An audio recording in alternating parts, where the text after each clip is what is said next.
Good afternoon, everyone. We're going to get started now. I'm Steven Spatz, Assistant Outreach Librarian, and on behalf of Library Director Joe Lucia and the staff of Fallby Memorial Library, I'd like to welcome you to today's Scholarship Villanova Lecture Series event, the final event of fall 2012, featuring a talk by Villanova Art History Professor Dr. Timothy McCall. The Scholarship at Villanova series is a library-sponsored forum for faculty, authors, and award recipients to showcase their latest academic research and publications, offering presentations by scholars from all four colleges on a vast array of topics. Watch for information on upcoming Scholarship at Villanova events in spring 2013 on Campus Currents or Wildcat Newswire, on posters designed by Joanne Quinn and displayed in the library and across campus, and on the library's web pages at library.villanova.edu. We are pleased this afternoon to present Dr. Timothy McCall. Dr. McCall is Professor of Art History here at Villanova University. His principal research interest is the Italian Renaissance, in particular topics such as courts and castles of northern Italy, Italian early modern constructions of gender and sexuality, the historiography of Renaissance styles, and fashion and clothing in 15th century Italy. His latest work is a book project entitled Brilliant Bodies, Men at Court in Early Renaissance Italy. And today's presentation, Buttons Forming Bodies, Princely Fashion in Early Renaissance Italy, will explore this new research and also apply it to contemporary notions of fashion and bodily beauty. Would you please join me in welcoming Villanova Art History Professor Dr. Timothy McCall.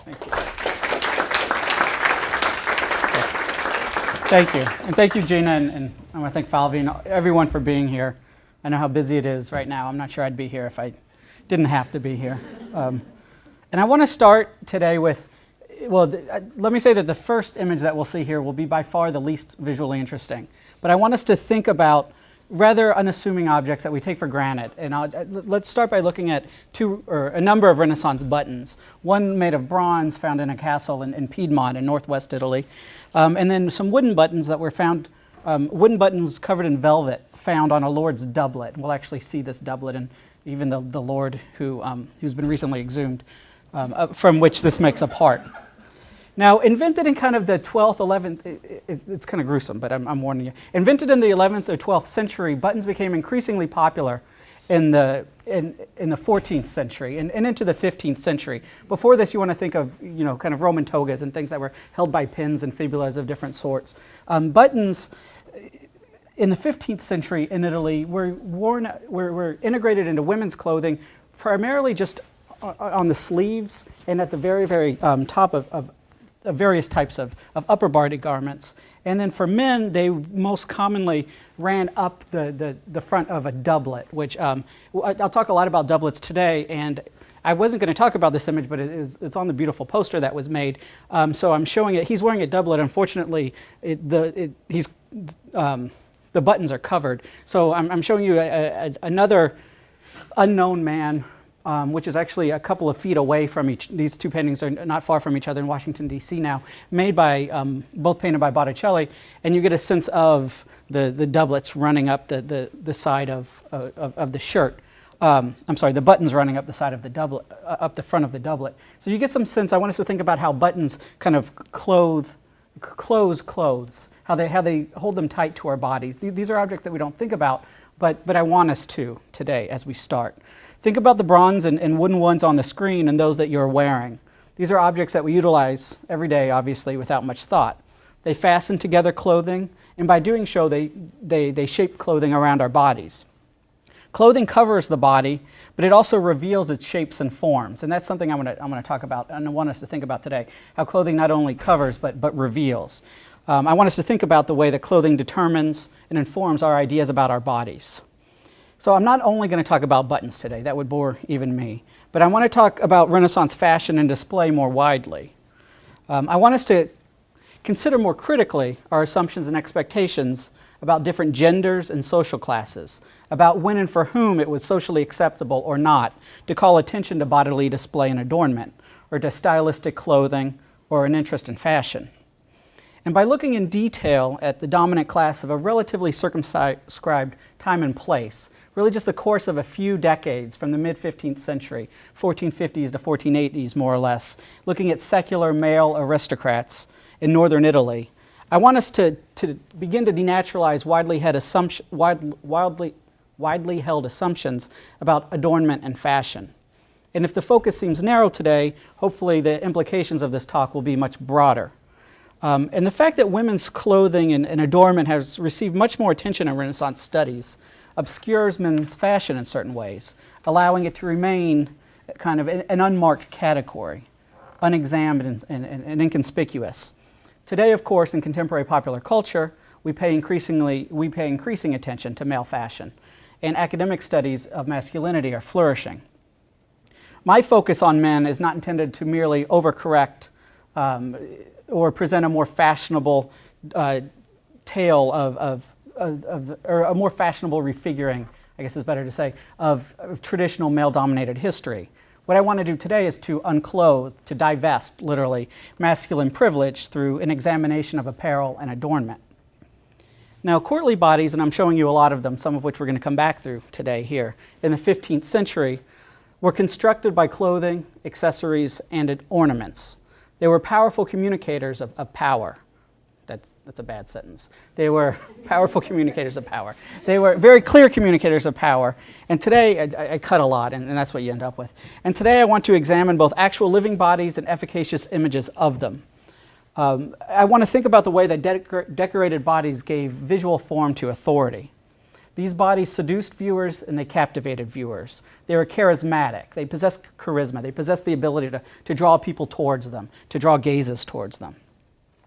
One early example we'll talk about briefly. In a splendid frescoed room in Torre Castle, just south of Parma, which of course is where Parmesan cheese and the best prosciutto in Italy comes from. We see here the 50-year-old Pier Marie Rossi represented as an idealized courtly warrior, youthful and fair-haired. This bel signore, or beautiful lord, as a poet called him, probably in the same year that this fresco was produced, he delicately grasps a baton of command. He sports 2 long swords at his side. Enclosed in gleaming armor, Pier Maria stands forcefully but gracefully, with his impossibly slender waist fit within gleaming metal plates. Rossi's ally, Galeazzo Maria Sforza, the Duke of Milan, and we're going to talk a lot about Galeazzo today, he dressed and spent lavishly. He spent a veritable fortune on jewels. He owned, for instance, and I have many examples of this, the first I'll give you is that he owned a pair of sleeves with over 3,000 pearls and 40 rubies sewn into them.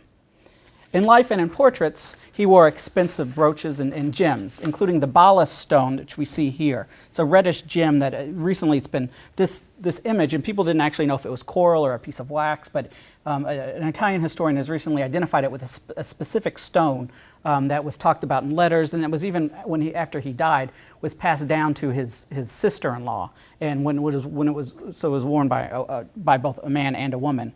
It's a gem that had a name, Spigo, which more or less means lavender in Italian. It's suspended around his neck on a golden chain here, and this painting made when the Duke visited Florence in 1471. Galeazzo often wore opulent silver and gold brocaded velvets, as we see here in a doublet, though with kind of sewn tight instead of buttoned. He also dressed his courtiers in them. Perhaps not surprisingly, given all the gems that he typically wore and all the gold brocade, all the metallic threads that he typically wore, he was described as flashing and sparkling. He seemed to shine more than the morning stars when he moved, according to a poet. And in a larger study from which this comes, I talk a lot about light. The book, as you just heard, is called Brilliant Bodies. And I think about kind of values such as resplendence, splendor, lustrous, even glamour, illustrious men, all these things that relate to light in ways that we kind of don't realize that they do. But these were aristocratic values in the 15th century. Even kind of like the fair princess is not just beautiful, but light-skinned. And there were fair princes as well throughout the 15th century, I'd argue. But today I want to more or less leave all the brilliance aside and instead focus on brilliant body parts that also made up an important part of this aristocratic self-fashioning, particularly the upper bodies and the legs of Galeazzo and princes like him, who, as we'll see, were very, very concerned with showing off their courtly bodies, with their beautiful figures as well, too. Now, here's another image of Galeazzo. Recent changes in fashion and tailoring emphasized certain body parts and types and shaped subjects' understandings of their bodies, and subjects' understandings of their lords' bodies. A slender form was the ideal, but the tight masculine silhouette both shaped and was conditioned by new technologies and fashions. Specifically, as I've alluded to, the pervasiveness of tightly buttoned doublets, but also close-fitting stockings, which are known as calze, which we see on display on the right in a manuscript illumination. And I'll talk a lot about legs and stockings. Legs, we will see, were gendered in 16th century Italy. 15th century Italy, also 16th century Italy. Beautiful legs were shown off, their form emphasized and accentuated by their stockings. They were shown off as manifestations of specifically male beauty and courtliness. As we'll see, men had beautiful legs if they were aristocratic. Women didn't have legs, at least in terms of cultural visibility. That's one of the things I'm going to argue today. So 15th century viewers, lords and their subjects alike, understood full well that the display of courtly male bodies was an essential facet of power, and that bodies could only ever proclaim their courtliness, their lordliness, their right to rule, when they were clothed, ornamented, or displayed. Modernity, of course, has by and large considered the splendor of the adorned male body antithetical to masculinity, or has viewed it with suspicion, particularly since which a sociologist of fashion labeled the great masculine renunciation of fashion. When we think of the turn to sober and austere colors, and the general avoidance of adornment, just a distrust of men's beauty, fashion, or display. And there are lots of reasons behind this, and historians have given a lot, such as the Protestant Reformation, the Industrial Revolution, a number of others, and I think it's more complicated than that, but I'm going to leave that aside for the moment. I want to think about, though, the ways that men and women today, I want to think about fashion in general, and the way that men and women at court, in kind of where power was held in some of the most important cities in Italy at this time, they assessed their place within social hierarchies, and they made fashion choices to express conformity, imitation, or differentiation. Many, though, of course, would have had fashion decisions or decisions regarding clothing made for them. Even for the most inventive, available choices hewed closely to previous fashions, whether by recalling, rejecting, or adapting them, or somewhere in between, of course. And options were always circumscribed by one's status, gender, occupation, age. Fashion's realm of possibilities is never limitless, and I think that's true then and today. 15th century fashion and clothing more often confirmed one's belonging to a particular class or group than it displayed an individual's desire to exhibit or create a personal identity. And we think primarily of fashion in terms of expressing individual identity, but it must also, certainly even today, be considered conformist or corporate, connecting members of various groups or cultures or subcultures through visible exclusion of others. In the Renaissance, as today, social imitation consolidated identity, and clothes communicated both to those with whom wanted to be connected, and also it communicated to those from whom one wanted to be separated, one wanted to be distinguished.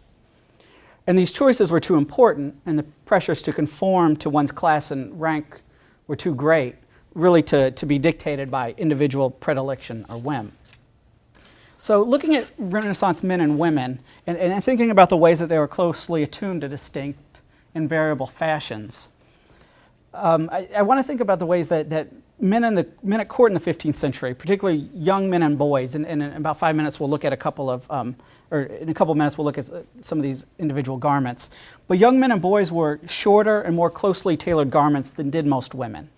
Women might don close-fitting garments on the upper body, as we see here on the left from a painting from Bologna from about 1480. But their long dresses cascaded below the waist, covered the legs, and thus rarely exhibited the legs' form underneath, let alone any flesh.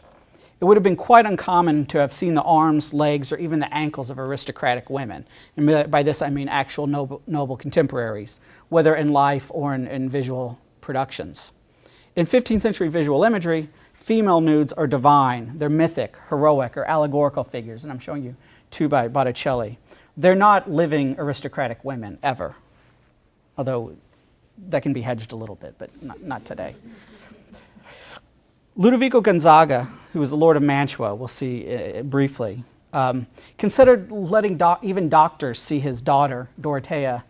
He considered even letting doctors see her nude to be an unacceptable threat to her honor, even though her impending marriage to the son of the Duke of Milan depended on convincing them that she didn't possess a certain spinal deformity, which her sister possessed as well, and which actually would cause problems because it probably limited her childbearing capabilities. That's what their concern was. When brilliant white female flesh was seen, it made quite an impression, at least according to Pietro Aretino. Aretino is a 16th century writer who is most famous for being the kind of wicked enemy of Michelangelo. In one of Aretino's texts, an elderly prostitute wistfully recalled in her youth wearing a sleeveless gown to show off her arms. When I appeared, this is Nana, the prostitute says, and just to invoke this, I'm showing you a panel from the Met, which we see a woman at a window. When I appeared, you would have thought that the star had shone in the eyes of the Magi. Every one of those men seemed so dazzled and delighted by my flesh. They gazed at me with rapture, as prisoners gaze at a ray of sunlight. Turning Pietro Aretino's metaphor around, I would suggest that it was female flesh and legs which were confined as prisoners in Renaissance Italy. Now let's look at what men and boys wore in the 15th century. And again, we're talking about upper class, or at least well-off secular men. It's a whole different story when we talk, and I can talk about religious men. Wealthy secular males typically wore 3 layers of clothing, and these are kind of well expressed by this birth tray here, which is in Florence. An undershirt and underpants, that's the first layer. A tight-fitting doublet, which was tied to hose or stockings or calze, tied by ribbons or strings. And then a third layer, a mantle or tunic, which might include a cape or detachable sleeves. And an image from a birth tray shows all of these, where we can actually see these figures wearing the hose tied, and you can see tiny little strings here, how they're tied to their doublets. You can't see their undershirt, you can't see their underwear here. And then these figures on the right have the third layer, their larger mantles. Of course, the figures in the center, they've stripped down. They've taken the third layer off so that they can be more agile. They're playing a game called Civittino, which is a great game where the point of the game is to remain connected by the foot with your opponent. And if you're playing with 3 people, it's even more difficult if you're in the center, without losing your balance. And you essentially have to smack the other person's face or knock off his hat off of his head. This shows up in a lot of kind of playful ludic imagery. So as we see, like I said, they've stripped down to their tight doublets, and their comrades bundled in mantles and cloaks look on. Some of them are wearing large sleeves. And I think I like looking at this fellow too, because he's kind of bent over, he's resting himself on his friend's shoulder. You can see that if this tunic or mantle wasn't tied by a belt, then you could look within it, and it could kind of group, and you could see his underwear. And this triangle here is what's going to eventually become the codpiece, as I'll talk about, or is going to eventually necessitate a codpiece. They don't exist quite yet, at least in Italy. In some ways, this is kind of in advance of the codpiece. And I'll allude to that in a second, which is very famous as a Renaissance sign of masculinity in certain ways. During other strenuous activities, the outer garment was typically removed, not only Civittino, but other things as well, and calze might be loosened or untied and left hanging to allow for more fluid movement. As we see, as we see some farmers who were picking up bags of grain or something, and then here's one driving an oxen. His calze are untied, with the strings are left hanging. This is a worker we can't see it, but he's hauling stone. Or this is an image from a painting by Carlo Crivelli of Saint Roch, who's a plague saint, who is showing off his kind of gruesome bubo, the plague wound, that's bleeding and pus-filled. But we get a good sense of how the calze would have been tied to his upper body garment through the hanging strings. Doublets too might be unbuttoned to allow for unencumbered motion, as demonstrated by this worker with torn calze here, wielding a scythe in an agricultural scene. Why seated, mounted on a horse, standing, and obviously I shouldn't pass through this without saying there's a lot going on here that I talk about, and I won't today, in terms of class and skin color as well too, but at least for this image, I want to talk about just the unbuttoned doublet so that he can kind of swing his body. While seated, mounted on a horse, standing, or walking, however, men wore doublets buttoned tight and with the laces of their calze tied fast. And we can see it here that there's a special kind of ribbon laced. And I mean, this scene of a figure seated on horseback, I mean, it very much is meant to show off this leg, I think. While seated, mounted on horses, standing or walking, men wore doublets buttoned tight and the laces of the calce tied fast. The short outer garment could be gathered tight around the waist by a shimmering metal belt as well. I thought I had an image there. Or by one of vibrant cloth to provide as lean a silhouette as possible. Now, changes in fashion shaped the body and stimulated a new awareness of it. Calce below and doublets above held fast to the body, as I've been saying, emphasizing a slender profile. Crowds of courtiers assisted the Lord when he dressed, which attested not only to the desirability of vicinity to him and the privilege that was enacted by doing that, but likewise to the effort needed to encase the Lord in their clothing, in their multi-layered, tightly fitted clothing. For these reasons, the tutors of Galeazzo Maria Sforza, when he was a 6-year-old, we have letters where they disagree about how many people need to be there to dress the young Lord.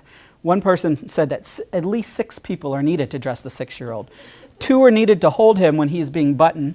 1 needs to hold the stockings, another the shoes, and yet another the vest. And this sounds silly, but in the 15th century at least, the people who dressed the Lord, whether he was 6 years old or older, were important courtiers. This was nearness to the Lord at an important part of the day. This was not done by kind of low-class attendants, by servants. And in fact, there's a letter that one historian has used very well of Ludovico Gonzaga, the Lord of Mantua in northern Italy, getting very upset because this one kind of page or courtier, but he's an aristocrat, won't take it seriously. He should be there every day because this is an important honor. So he writes this kind of scathing letter to the boy's father, or the teenager's father, saying, essentially what's wrong with his son. He sleeps in. He needs to be there in the morning when I'm dressing because this is an important part of your family's honor. So a tight fit was masculine, bold, and martial. Ideas of beauty and bodily form were changed by and simultaneously expressed through styles of tailoring and modes of fastening, such as buttons, as I've said a number of times now.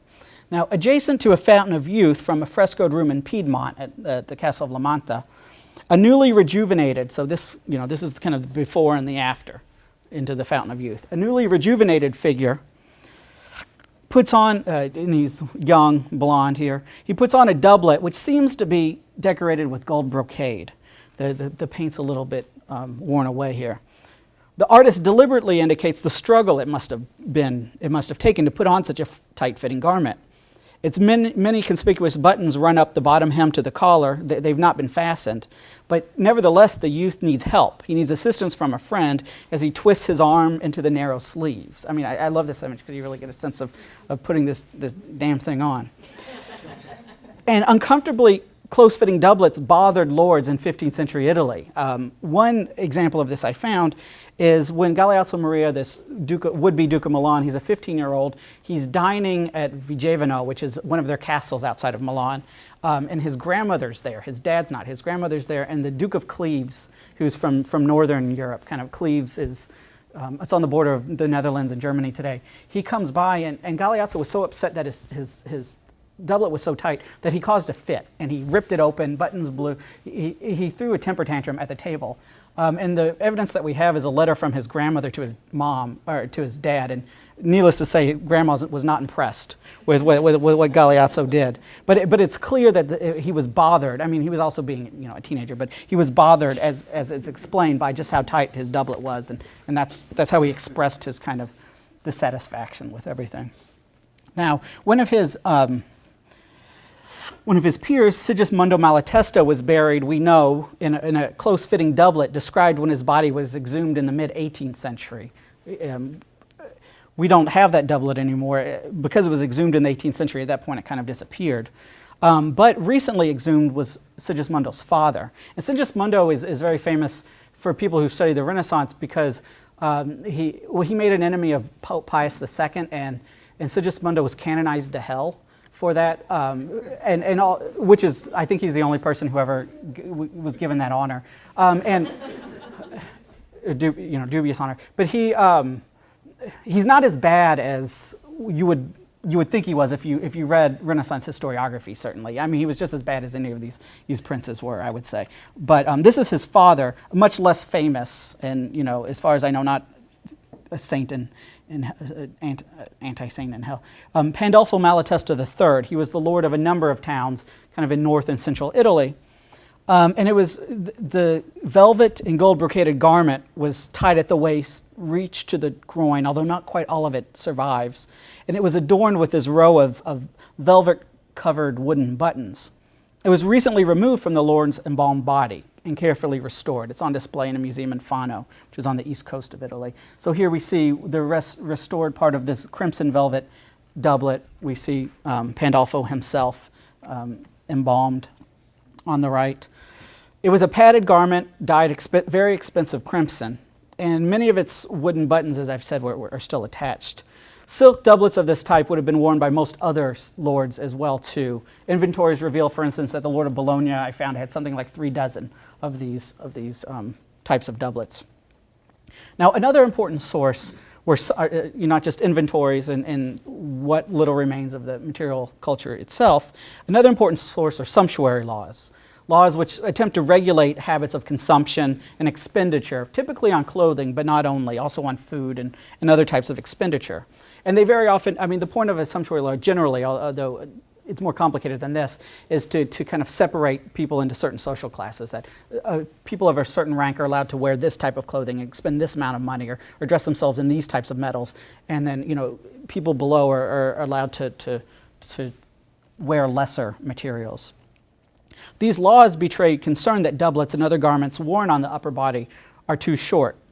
So a decree from Aquila in central Italy cautioned that, quote, no one should dare wear a doublet so short that the genitals remain uncovered.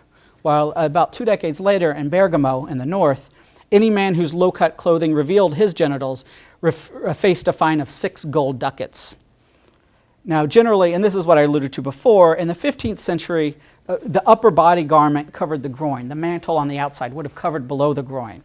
But as that became increasingly short throughout the 15th century into the 16th century, the underwear was exposed. And so at first, kind of just more basic triangular flat became the codpiece. And this would eventually become, in the 16th century, the more famous codpiece that we see here in a portrait by Bronzino. As these tunics, but also the doublets became shorter and shorter. Now, these shortened garments eroticized male bodies in both life and in visual representation. And indeed, preachers took notice of this. The famously histrionic Franciscan preacher Bernardino of Siena in 1425 warned Florentines that insufficiently large pieces of fabric meant to cover their sons' groins and buttocks exposed too much flesh and tempted sodomites. Such doublets and tunics display the round butts of many courtiers in attendance in the frescoes of this fresco cycle, as of the so-called Camera di Griselda from near Parma, from around 1460. Short clothing also allows for a similar display for the youth on the right, with his back to us, on a plate made of maiolica, a plate depicting 2 youths playing lutes and sporting motley calze, which are inventively decorated green, white, and reddish brown by the glaze. So there are plays between the glaze here and the colors of the calze, I think. But we get a sense of how these outer garments, these mantles and these tunics become shorter and shorter, or higher and higher, I guess you should say, and the buttocks is being exposed. Doublets and calze, and not only what was revealed between them, attracted attention as well, attracted the attention of moralizers. One preacher, Giovanni da Capistrano, I'm sorry, I don't want to go there yet, railed against garments which exposed the body, quote, both in front and in back, to display the parts most obscene and dishonest, almost as disgracefully as if they were nude. And Bernardino da Siena, in one sermon, complained about little doublets that don't cover half their bodies. And in the following year, he complained about doublets that reach only to the navel. You young men, San Bernardino howled, when you go about wearing tight hose on your legs, with laces all around it, with your legs exposed, and your hose undone and broken, and your little doublet riding up to your belly, with this behavior you clearly show what you are. You young man, don't you care about anything? Know that God does not like it when you wear hose with your little doublet so short. He's awesome. The male body was revealed by clothing and put on display not simply or primarily because body parts were left exposed, but rather because short, carefully tailored, and snugly fastened clothing fit so tightly. Now, calzei were functional and fashionable. They also warmed male bodies while shaping and highlighting ideally slender, agile, and beautiful lower contours. Calzei were typically attached to doublets, as I've been saying, by ties or laces at the waist, and they often covered the feet as well. They might have a piece of leather or felted wool put at the bottom. That was probably the most typical Renaissance footwear for men. If you had more money, you could afford more elegant shoes or boots. One document I found, which is great, which is this at the court of Fano. All of these men have felt put on their wool felt put on the bottom of their shoes, except for the people working in the stalls who get boots, obviously, because you step in horse dung. Lords might wear radiant shoes. I mean, if you work in the stalls, you need heavier footwear. Lords might wear radiant shoes of gilded leather, which was embossed, stamped, or embroidered with gold, so that patterns kind of broke up the light and scattered, and reflected, making the objects shine. Alfonso, the king of Naples in the mid-15th century, we know owned as many as 10 pairs of gilded shoes. And when calzei were first worn, they were visible signs of boyhood.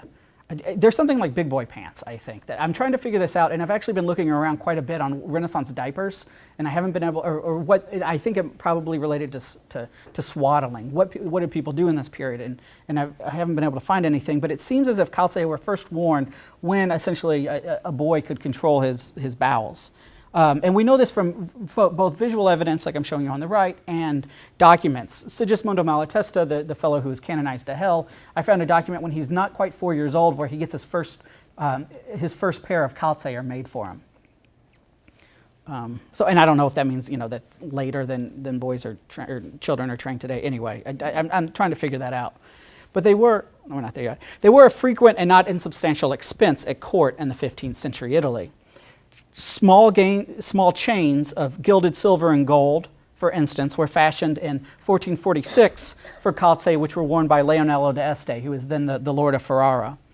And laces in Galeazzo Maria Sforza's calzei, the Duke of Milan, they were tipped with golden points, according to a poet, and his stockings were tied in the latest Parisian style. They were tied a la Parisina. I don't know exactly what that means, but that's how they were described when he visited Florence in 1459.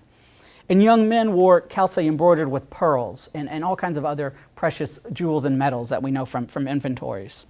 And another thing I want us to think about too, and this is more from, it comes in here, but it's more part of my larger study where I'm talking about all the adornments and all the shiny things that people wore, is even the sheaths at the end of laces, and then the little circles that laces would go through, and these exist for us today most on our shoes. If you look at your shoes, the little circles, and then the sheaths are generally kind of crappy plastic today, but they might have been made out of gold if you're a prince, or they would have been made out of some baser metal if you couldn't afford that. Those are aglets today, and then grommets are the little circular things that we see on your shoes that we see, for instance, I'm showing you a portrait by Leonardo da Vinci, which is in Washington, D.C., where we see these things. Again, like I said, we see these most on shoes today because the zipper and Velcro obviously didn't exist in this period. These, what are called magette, actually some people would have had them all over their bodies. And although they survived best in some textile paintings, which I'm showing you there, I think I've been able to find 3 of these. All of these tiny little things. And in Milan even, there was a huge industry producing them. They were gold, they were silver, they were base metals covered in these things. There were a huge number of statutes that were passed. So every part of this body was thought of, at least, was carefully thought out and displayed wealth in certain ways for the powerful. Even the grommets and aglets of holding up calzei. Now, representations of peasants and shepherds in particular with torn calzei confirm their lower social status and highlight the fact that nobles distinguished themselves through clothing that was not just colorful and fashionable, but integral and well-maintained, particularly in a time when most people would not have been able to afford colorful clothing. They would have worn kind of undyed, coarse clothing of grays and browns. A dark complexioned supplicant approaches Borso d'Este, the lord of Ferrara, and his much more radiant courtiers in frescoes from Ferrara here. He's tellingly differentiated from the much fairer and opulently dressed members of the court, not only by his swarthiness, but also by his ragged clothing, particularly his right calza ripped below the knee, held up by a thin rope, and completely shredded and torn away below the ankle. Now this lord, Borso d'Este, he sports extravagant hose embroidered with a wattle fence device in a number of manuscript illuminations. What is a wattle fence, you might ask yourself? It is essentially it's a wooden fence that was used by Borso, and I'm showing you a detail from one of his manuscripts. Here's the wattle fence on a portrait of him in a manuscript, and then other actual wattle fences in a diagram of one. These were important. His territory sits next to the Po, and he had a number of land reclamation projects, which were seen as examples of good government practice, examples of him kind of helping out his people. So he's advertising this through his legs, because that's where people looked. Essentially, is what one of the things I'm arguing. Borso kept a close eye on who wore calze at his court and who wore what calze. A register written in his own hand, which is actually very rare, records the quantity of stockings that were to be given to individual relatives, and what stockings in particular were given to them. Because calze, these stockings, embodied and communicated dynastic allegiance and identity. Ludovico Sforza, who we see here, is the Duke of Milan, who's most famous to us today for commissioning Leonardo's major Milanese commissions, such as The Last Supper. He presented Sforza calze as Christmas presents to Gian Francesco Pallavicino in 1480. He shifted his father and his brother's allegiance from one family to another family, from one family ruling Parma to another family ruling Parma. And when he did this, he gave them Sforza calze. So men in the Renaissance, what I want to say, when they shifted allegiance, they changed the color of their stockings. And when Borso d'Este, who we just saw wearing the wattle fence calze, when he was 8 or 9, his stepmother Peruzzina Malatesta ordered stockings and a silk doublet for him. The document that we know that describes this, very clearly indicates the fact that little Borso, the 8-year-old, was allowed to pick what color of doublet he wanted, but what color of calze he wore was not under consideration. They had to be the customary Este colors, which were red, green, and white. This fashion choice was too important to be left to a boy. Now, Galeazzo Maria Sforza, who we've seen a number of times, he too carefully regulated who wore Sforza stockings of red and white, actually of murrey and white. Galeazzo granted these calze, these stockings, as marks of favor. Musicians at the court, for instance, were presented an annual allowance of them on the feast of St. George. Wearing Sforza calze in Milan without permission of the Duke was forbidden. It was strictly forbidden. And as political allegiance could prove perilous, so could its visual signs materialized in clothing, such as stockings. After he was assassinated, and I'm showing you a woodcut kind of celebrating his assassination on the left, he was assassinated in church the day after Christmas, on St. Stephen's Day. A servant of one of the assassins was identified by the dynastic colors of his calze, and subsequently tortured in an attempt to make him give up names of other conspirators. So one of the assassins fled the town, but they found one of his servants who was hiding by his stockings and tortured him to figure out who else was involved in the conspiracy. The body is both revealed and concealed by clothing. Changes in fashion and clothing's cuts and shapes were induced and were influenced, both induced and were influenced by ideals of bodily types and beautiful body parts. Men's legs were conspicuously displayed in 15th century painting and spectacle because clothing worn by fashionable men at court, short tunics, tight doublets, exposed legs, just as calze accentuated their forms. By wearing calze, men showed off and attracted notice for their elegant legs, both when on view, inside their palaces, outside their palaces, and when represented in frescoes. And of course, in these cases, their form might be idealized. The difference between reality and representation is one which I'm not addressing head on in this talk, but I certainly can, and I do in the book. But it's key, obviously, as well too. Now, long, slender legs were praised in late medieval chivalric narratives for their specifically masculine beauty. And when the lower body was described for its ideal beauty, it typically belonged to a male. Petrarch, for instance, described women from the chest up, more or less. And most poets followed suit.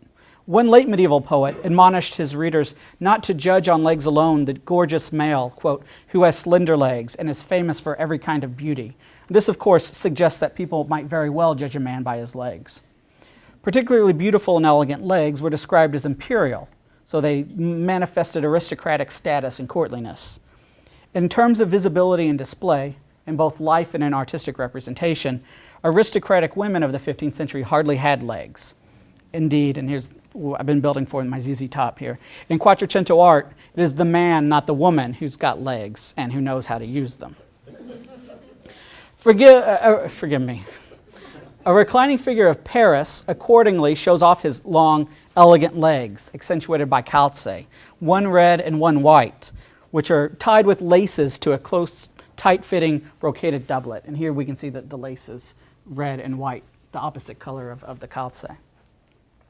The gaze and gesture of this beautiful youth suggests that he is aware that he's being looking at by a figure from a lost panel, most likely Helen. And these would probably be set into chests that would have been in the interior of a Florentine aristocrat's house. Paris's slender legs are meant to capture our attention.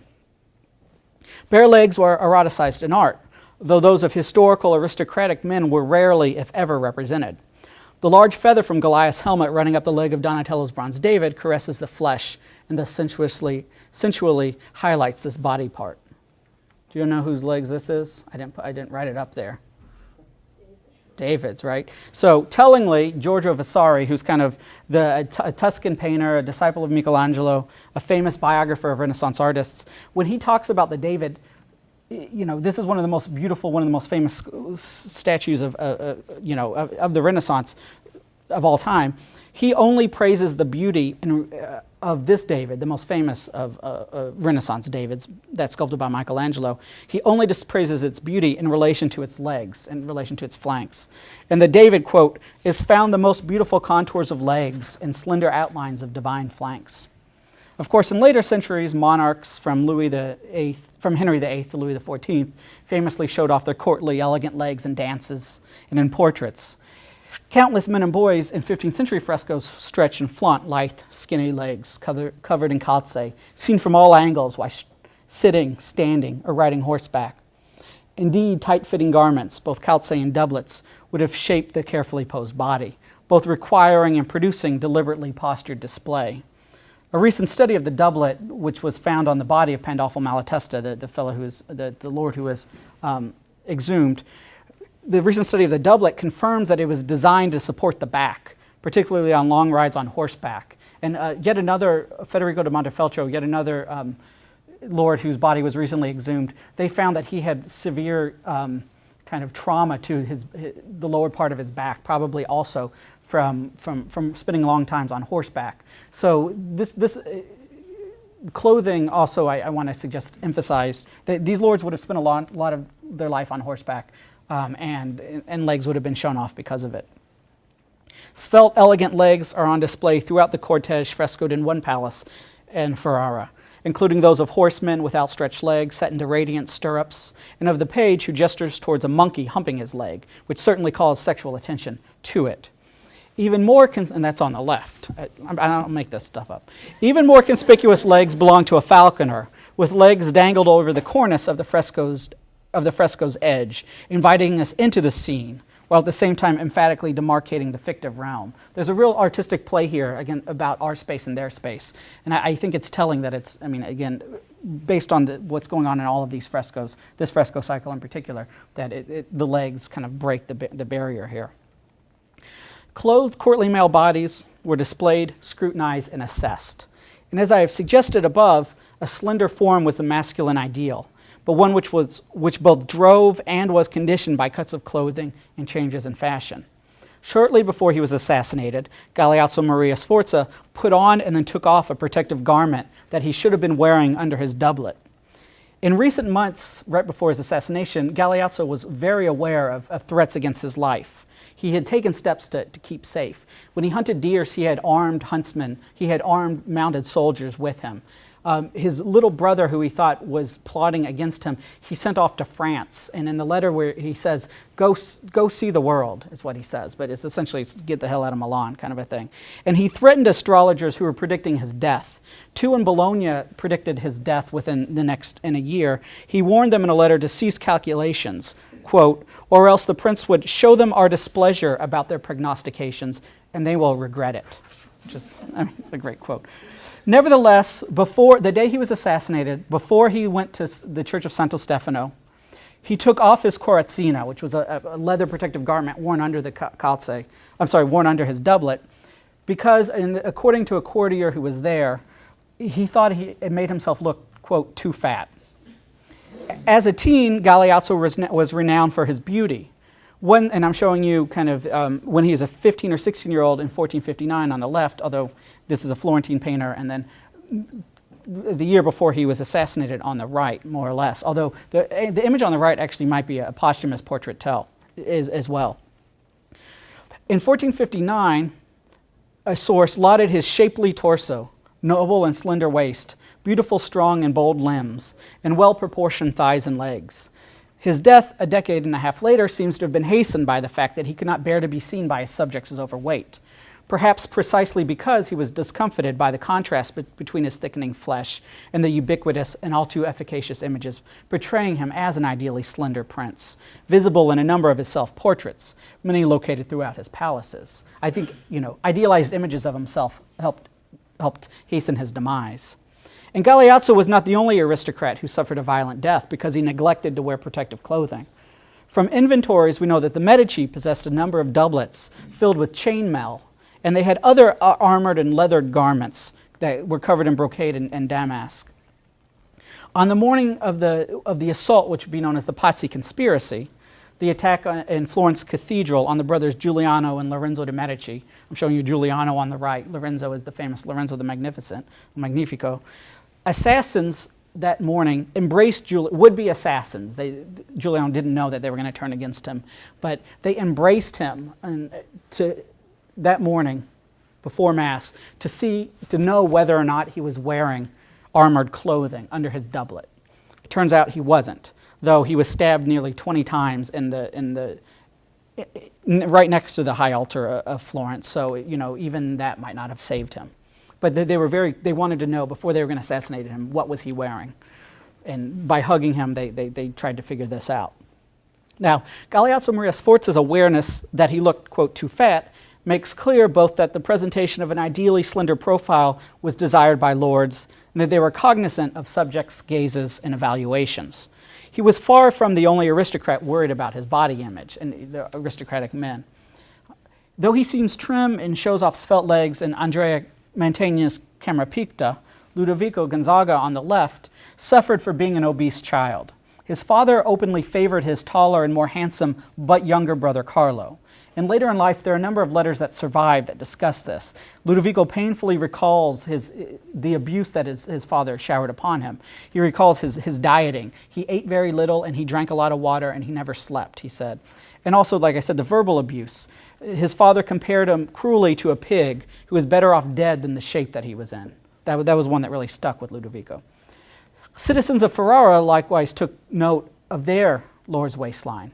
One chronicler commented shortly after Borso's death, and we're seeing him on the right, that as a signore in his later years, he continuously moved around. He never remained in one place as a means to exercise because he was aware he was growing increasingly fat. And from an early age, now I want to kind of wrap up in the next few minutes by thinking about who would have been looking and how this relates to kind of men on display. From an early age, letters from Galeazzo Maria Sforza demonstrate that he was mindful of his audiences and the fact that they were constantly looking at him. From Modena, Modena is where Lamborghinis come from, and balsamic vinegar. The 15-year-old, I'm trying to just, bring a little Italy into this. The 15-year-old described to his mother the, quote, most great multitude who had come to see him there. Countless men along the street, many women watching from windows. A month later, when Galeazzo entered Ferrara, his entrance was attended by, quote, all the citizens, women, and the people numbered infinitely, all there to see me and honor my arrival. One treatise reminded Galeazzo, a treatise written by one of his tutors, so one that he was supposed to read to, supposedly to learn, kind of just behavior, rightful behavior. When he was on horseback in public, he must, quote, willingly leave himself to be seen. So every time he left the castle, he was on display. And inside the castle, he was on display. How could he thus not be aware of his appearance, being continuously surveilled, ever on display? And indeed, lords were nearly always watched, particularly in their youths. Galeazzo was constantly surrounded by courtiers overseeing his education and his health. Various relatives additionally kept a close critical eye on the young lord and relayed to his parents detailed descriptions of his behavior. It was specifically suggested that he be observed at all time within his room so that he couldn't confer in secrecy with anyone. And even when one of his tutors became ill and briefly bedridden on a trip to Florence, other, quote, spies, according to a letter, were instructed to follow the boy and to report back so that Milan could know about his behavior. Such surveillance, leaving aside the psychological damage or paranoia it may have engendered, was intended to prepare lords for an adulthood ever on display, living in the public's eye and critically scrutinized by members at court. The lord's courtliness, his right to rule, his visible manifestations of his aristocratic status, they were assessed, they were judged at all times. And of course, not only the young prince embodying a dynasty's future, but likewise other men and women living at or passing through court were on view, surveilled and judged. Physical nearness to the prince and the attention that it entails are often thought to have been fraught with risk and danger. But of course, they also presented opportunities for reward, distinction, and the visible suggestion of favor. Display was fundamental to the exercise of power in the 15th century. Surveillance polices, to be sure, but in the courts of Quattrocento Italy, gazes and spectacle were fundamental to the visual manifestation of lordship and nobility. Men on display in jousts and parades could draw gazes towards them, could change the direction of gazes.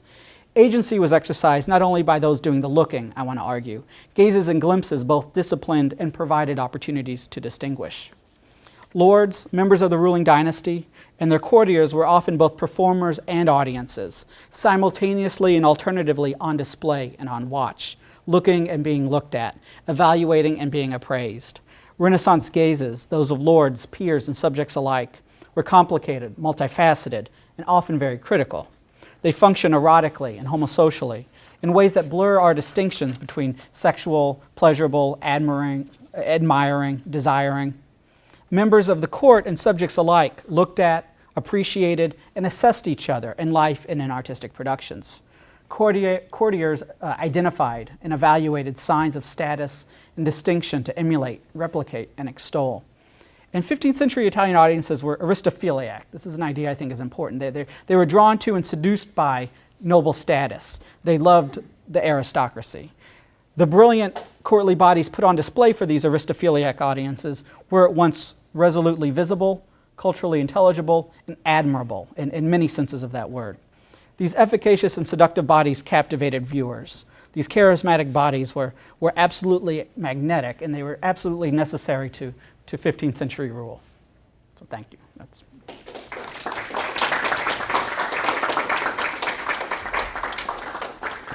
Spoke a little too long, but time for questions, I'm sure. Right. Yeah. Thank you so much.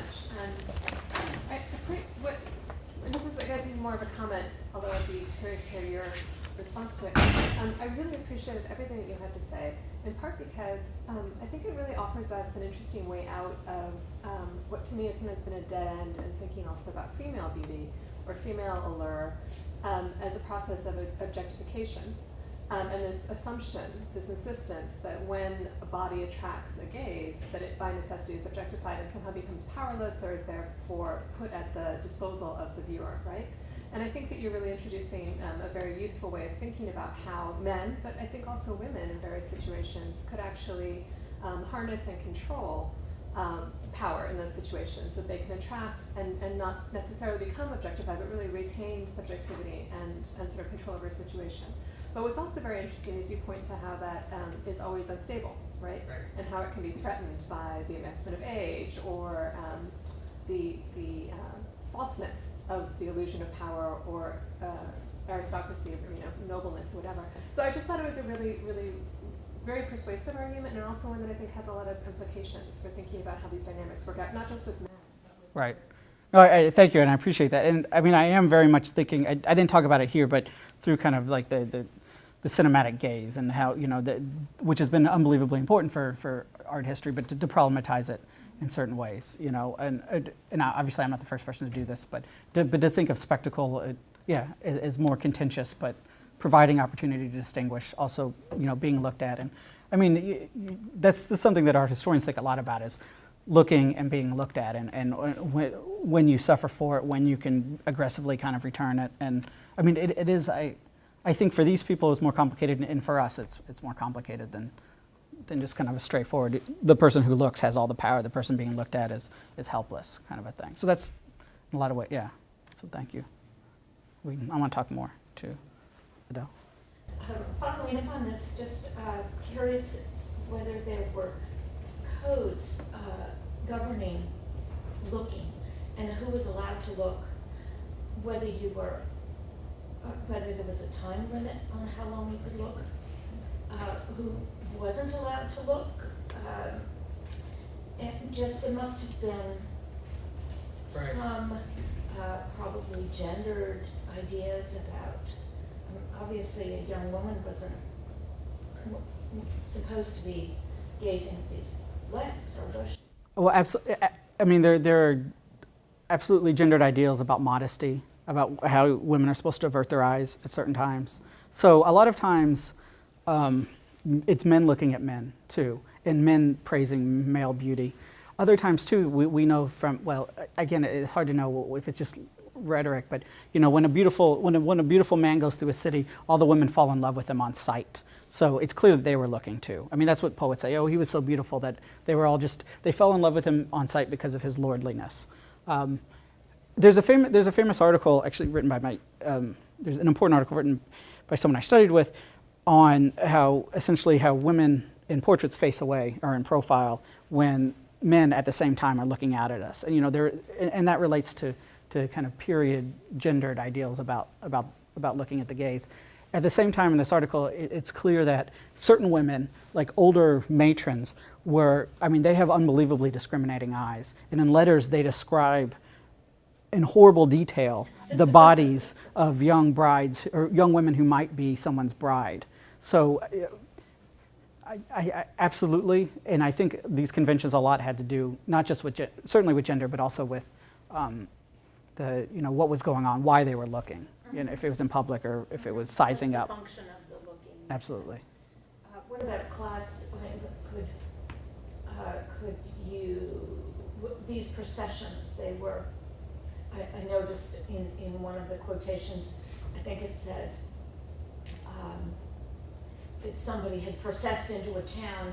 The women were looking from the upper stories, and then there were the lords, and then there were the people. Absolutely. Yeah. So no, I mean, where you would sit, where people were seated or situated during these kind of events, and there's this great Cassone painting where all the women are above, and all the kind of older men are like seated. There's a joust going on in a square. All the women are above, all the men are seated like in kind of like bleachers more or less. And then all the younger men are kind of around and looking through holes in the fence. And that's probably, certainly, practically it wasn't quite like that. But absolutely, there were places where, women were supposed to, so the window's a very fraught place. And I think I didn't talk about that too much, but it's going to take a minute. We see this in this image that I showed up from the Met. This is where women were seen and looked for the most part, or in church or walking through cities. But they spent a lot of, well, at least upper class women would have spent most of their lives indoors. Although it's slightly different if you're a princess, because you would have made it through but the princess, who was wearing that Spigo, that image that I said.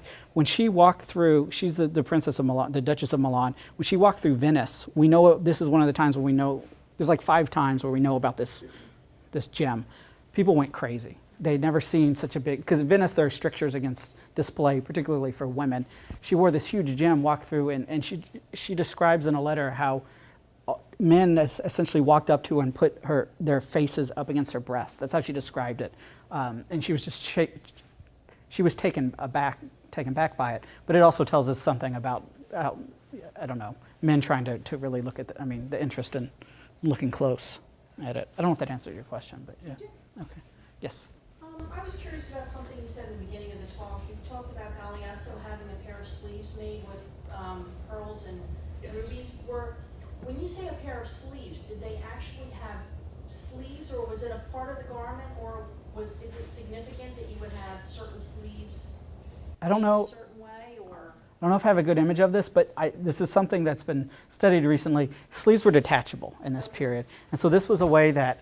And there's a really interesting story, article that actually we read by an art historian in England who talked about the way that one of the reasons it's detachable was you could sew gems and pearls onto it. And we know when someone died, they took all those pearls out and put them into other clothing too. So or they could pass the sleeve down.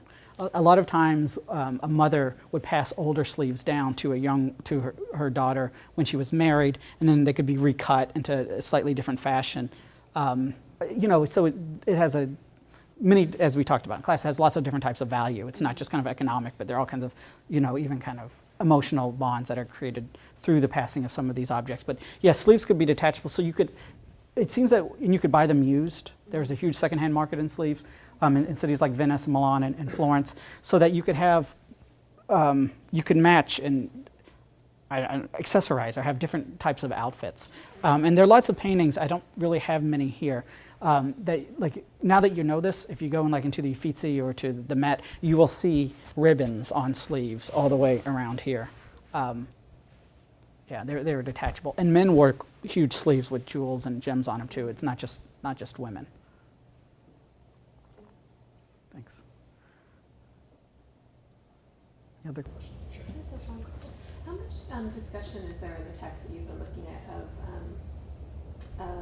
either a metaphoric or a literal association of power with these physical attributes? I think you were alluding to it somewhat, or that their beauty is celebrated, and the implication being that he's celebrating a man's beauty, also celebrating his power, his control, his efficacy as a ruler. But how did they literally see a connection between moral value or power to rule and physical beauty? And when someone begins to decline, is that literally taken as an indication of his decline, or is there a little? Right.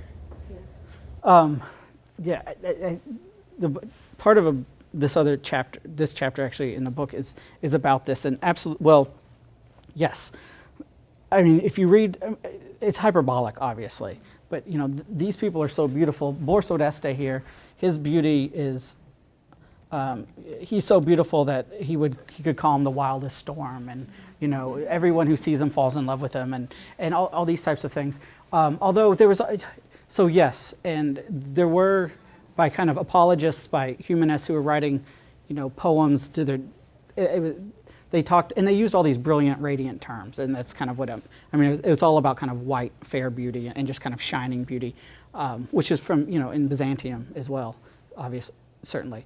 At the same time, too, there were certain men who were disfigured because of jousting accidents and showed that off, too. And it was okay to become more corpulent as you got older, but I argue that he surrounds himself with beautiful young men more and more as his own body kind of goes further away from that ideal. And he's an interesting case because he didn't become Lord till he was in his mid-40s, and he was never supposed to be Lord. His father never would have wanted that, and so for most of the lords who were kind of groomed from young age, I think it was even more important that they fit within ideals. But you certainly were allowed to become more kind of. There was a value on experience that could be expressed through the body too. And these things, it's kind of one of these things. Whatever was there was what would be praised. I don't know if that helped. Yeah. You think of Federico da Montefeltro. who lost an eye in a jousting accident and actually lost a big part of his nose. So he has this very memorable but disfigurement. But he too was worried about him showing off his legs. Even though he seems like to be one of the most ugly. He near the end of his life, he fell down. He was walking through some castle that was in bad repair, and he fell through a flight of stairs and hurt his leg. And he had some contraption built on the horse where he essentially sat with one of his legs up against the horse's neck, because it was still important that he show himself off. And he talked about the importance of that his leg needed to be seen at that time too.